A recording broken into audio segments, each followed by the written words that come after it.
Silla Ibrahima, campus manager de SCF, Social Change Factory, donc qui représente le consortium Jeunesse Sénégal à Tamba. Nous sommes réunis aujourd'hui dans le cadre de la Convention nationale de la jeunesse que le CGS organise avec ses partenaires, membres du CGS et partenaires financiers, afin de discuter dans le cadre de la Convention régionale, une étape et une phase assez importante de la Convention nationale de la jeunesse, pour discuter sur des recommandations phares autour de 5 thématiques que nous avons retenues, notamment des questions d'engagement citoyen, des questions de formation, d'orientation et d'emploi, des questions de genre et de gouvernance locale. Pour qu'aujourd'hui, les jeunes de la région de Tamba puissent eux-mêmes identifier et proposer des recommandations sur ces thématiques-là, qu'ils vont aller défendre lors de la Convention nationale de la jeunesse le 11 décembre à Dakar, devant syndiquer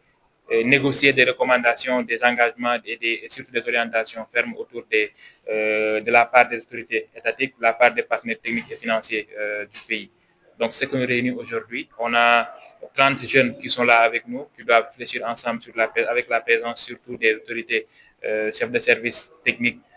départementales ou régionaux, et avec la présence du directeur régional de la jeunesse qui représente le gouverneur, qui nous appuie et qui nous oriente et qui est le bras technique et le bras institutionnel de déploiement de ce projet au sein de la région de Tambacounda. Oui, aujourd'hui, à travers la vision 2050, le nouveau régime vise véritablement à mettre les jeunes au cœur de l'action publique, à mettre les jeunes au cœur de ce qui se fait pour les jeunes. Donc, le Conseil de jeunesse Sénégal a comme ambition aujourd'hui de mettre les jeunes dans tout ce qui se fait et de travailler pour l'épanouissement des jeunes du pays. On s'est rendu compte qu'il y a pas mal de choses d'orientation qui se font et que les jeunes ne sont pas soit au courant ou impliqués dans la réflexion. Aujourd'hui, nous, on met les jeunes dans tout ce qui se fait et on les propose de s'insérer dans la gouvernance carrément de l'activité, ça c'est un, et de toutes les politiques et programmes qui seront déployés pour le pays. Et c'est dans cette dynamique-là que s'insère cette Convention nationale de la jeunesse et qui va permettre aujourd'hui d'avoir des engagements fermes et solides que les jeunes vont négocier avec les différents partenaires, collectivités territoriales, État, partenaires techniques et financiers. Oui, aujourd'hui, il y a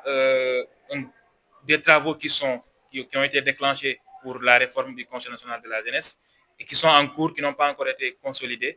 Et nous, on vient en appui pour essayer véritablement de proposer un cadre de concertation, un cadre de réflexion qui permet aux jeunes de proposer des choses, parce que là, on est presque en fin d'année, et c'est des éléments qui vont permettre de participer à la réorientation globale des politiques et d'insérer et d'impliquer les jeunes dans toute réflexion qui sera faite pour les jeunes. waaw ñu ngi daje tey fii nii ci Tambacounda maison des femmes de Tamba pour waxtaan ci ay aspect yoo xamante ni dina mën a permettre ndaw ñi ñu mën a proposer ay recommandations yoo xam ne ñu koy yóbbu au niveau de Dakar dans le cadre d'une convention nationale de la jeunesse benn waxtaan bu mag bu ndaw yi di am avec l'État globalement avec les partenaires techniques et financiers pour ñu mën a am ay engagement yoo xam ne da leen di permettre ñoom ñu mën a gis seen bopp ci lu ñuy def lu ñuy gëstu lu ñuy def ci dëkk bi. Donc moo ñu boole fii nii au niveau de Tamba boole nañ fii lu mat 30 jeunes yoo xam ne dañ leen di jël au niveau des 4 départements pour ñu mën a waxtaan avec la présence des services techniques ci ay thématiques ay domaines yu bëri pour tey ñu mën a ñoom proposer seen xalaat joxe seen xalaat ci ay aspects yu bëri ñu mën ko yóbbu au niveau de Dakar ñu mën ko négocier avec les partenaires. Tamba tey ndaw ñi dinañ waxtaan bu ñu fi jógee léegi nañ ñëw waxtaan ci ay éléments yu bëri yoo xam ni dina jëm si wàllum njàng beeg njàngale mi dina dem si wàllum xëy mi dina dem si wàllum gouvernance locale dina dem si wàllum ndaw ñi wàllum inclusion mooy tey nu ñuy def ba boole ndaw ñi si lii ñi nga xam ne am ay laago nu ñuy def ba boole leen ci wàllum territorialité parce que loolu mooy permettre tey ndaw Tamba yi ñu mën a gis seen bopp bu mu gën a baax ci activités yi lépp lu ñuy doxal ci biir réew mi. waaw tey gouvernement bu bees bi dafa am si vision 2050 bi day dafa bëgg a impliquer ndaw ñi si lépp lu ñuy def c'est-à-dire tey ñoom benn politique de développement boo xam ne nekk une politique inclusive lépp lu ñuy def dañ ciy boole ñëpp waxtaan ak ñëpp gis nañ ko depuis très longtemps te CGS day ñëw en appui de toutes ces démarches là pour ñëw indi moom wàllam tamit ci xalaat bi indi wàllam indi ay propositions yu dëgër am na ay partenaires yu ñuy bëgg a jàppale pour ñu mën ko def moo tax tey ñu mën a entamer réflexion yi au niveau des différentes régions d'implémentation du projet li si mel ni Tamba pour ñu mën a waa Tamba tamit ndaw yi am seen xalaat joxe seen xalaat ñu mën ko yóbbu au niveau de Dakar wax ni ñoom lii lañ bëgg lii lañ soxla ci thématique yooyu ñu retenir pour 2025. waaw tey état bi dafa jël ay jéego depuis régime bu bees yi pour mën a yeesalaat conseil national de la jeunesse travaux yi ñu ngi en cours jeexagul te gëm nañ ni conseil consultatif dina nekk ay éléments yoo xam ni wala ay structure ay cadre de concertation yu permettre tey ñu mën a am ndaw ñi fu ñu leen di déggee mais laataa loolu tey ñun dañ proposé leen nii pour ñu mën a joxe xalaatu ndaw ñi ñu mun ko teg ci table bi gars yi mun ko waxtaanee ak autorité yëpp. tey lii bi nekkul structure bu ñuy fondé boo xam ne dañuy naan dañuy créer convention nationale de la jeunesse wala convention régionale bi mu am ay président am lépp cadre de concertation la rek boo xam ni activité la dañuy ñëw def waxtaanee lii ne lii lañ bëgg après ñu mën ko suivre après yeneen organes yi ñu nekk organe représentatif yi yooyu day am seen propre cadre de gouvernance yoo xam ne day am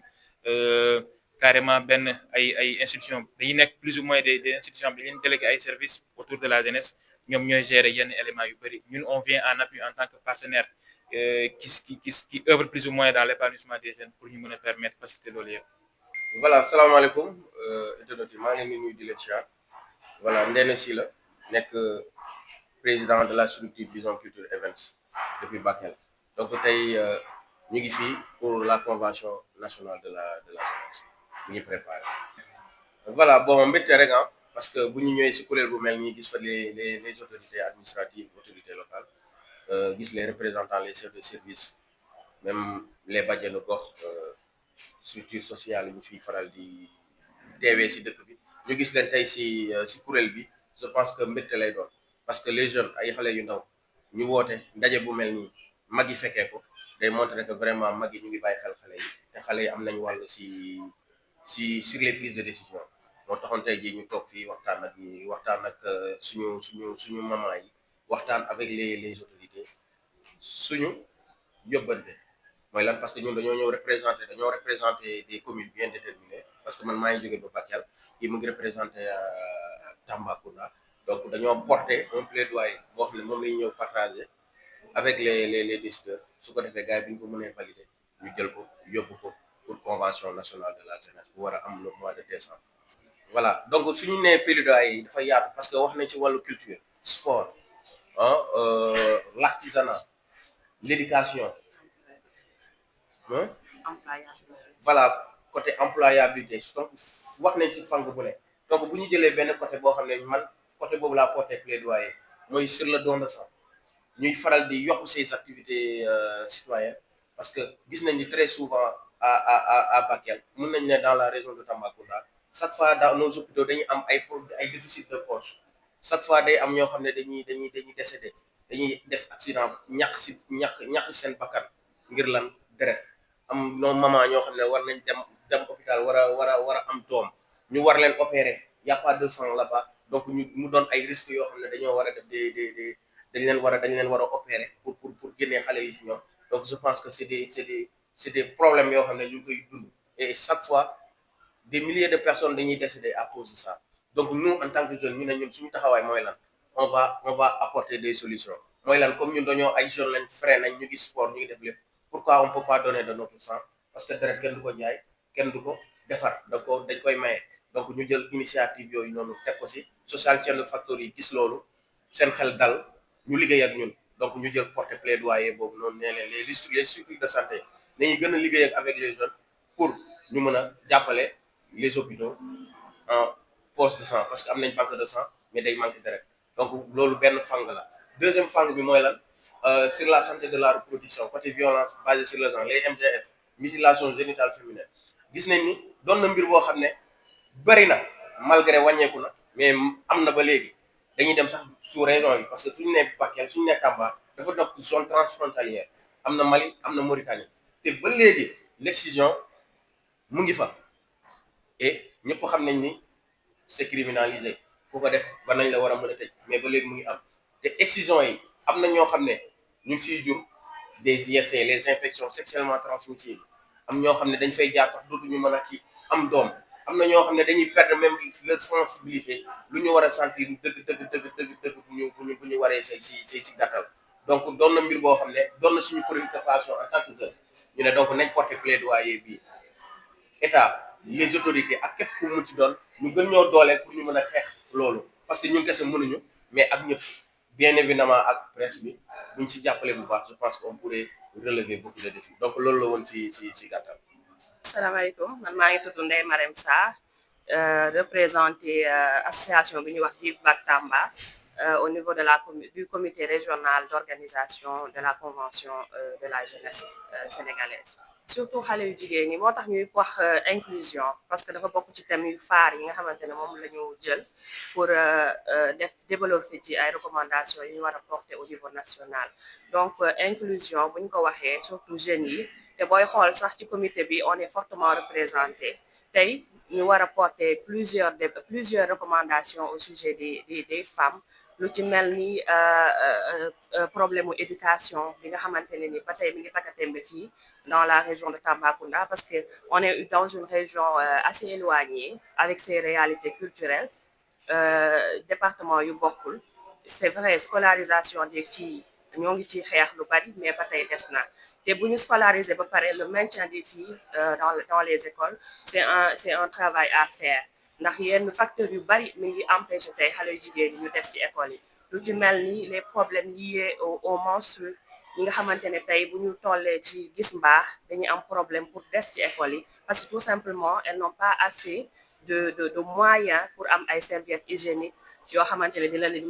mën a protéger ñu si bari fa la ñuy jaar soit ñu abandonné école yi wala tout simplement ñuy absenté lu bari ba duñu respecter seen cursus scolaire donc loolu ci ay thématique la li ci yeneen yi ci des mooy la formation professionnelle nga xam ne tey bëgg nañ ci bay sunu waar suñu kéemtalaay kàttan porter plaidoyer bi pour que xale jigéen ñi ñu former leen ñi nga xamante ne ni tey yegguñu benn niveau d'étude bi ñu former leen à ce que ñu mën a def yeneen activités yoo xamante ne ce sera en rapport avec l'agriculture la transformation yoo xamante ne tey buñ leen ci tàggatee dinañu mën a soit ñu insérer leen wala ñoom ci seen bopp ñu constituer leen en GIE pour ñu mën a defaral seen propre activité génératrice de revenus. Effectivement mariage forcé aussi lu réel lu fi nekk la mais loolu dafa nekk loo xamante ne c'est ancré culturellement donc loo xamante ne la c'est un accompagnement qui sera nécessaire mais aussi ñu si impliquer les acteurs culturels ñi nga xamante ne tey bu ñu demee si ñooñu dinañ mën a porter le plaidoyer donc c'est une démarche holistique boo xamante ne war nañ ko jël impliquer si ñëpp que ce soit les autorités religieuses, les autorités culturelles, les bàjjenu gox ñëpp ñi nga xamante ne les associations ñëpp ñoo si war a dugal seen loxo parce que tey jigéen ñi xale yu jigéen ñi tey c'est vrai mariage dañuy wax ne que bu teelee dafa gën a baax mais am na aussi fu muy loree xale yu jigéen ñi donc plus de sensibilisation à ce niveau-là mais aussi wan leen ni que ni jàng taxul xale bi kii perdre culture am jàng terewul aussi xale bu jigéen bi mën a sëyam parce que gis nañ fi ñu jàng ba am seen i diplôme sëy te pourtant di gérer seen ménage comme il faut donc culturellement il y a beaucoup de choses à faire à ce niveau-là donc comme ni ma ko waxee tantôt c'est une problématique qui interpelle tout le monde donc ñu ngi ciy woo ñëpp et on espère à travers ces plaidoyers qu'on fera à travers ces activités que nous sommes en train de faire tey bu ñu fi jógee recommandations yi ñu fi taxawal avec l'appui de plusieurs services techniques mais aussi l'action sociale et tantôt d'autres associations les bàjjenu gox les personnes vivant avec un handicap tey dinañ fi génne lu dëgër loo xamante ne tey bu ñu demee au niveau de la convention nationale de la jeunesse dinañ porter haut la voix de la région pour que ñi ko war a dégg ko et nous derrière ñu def le suivi pour que les actions soient concrétisées inchallah. La lumière de l'actualité. Sunu 45 TV, la lumière de l'actualité, abonne-toi.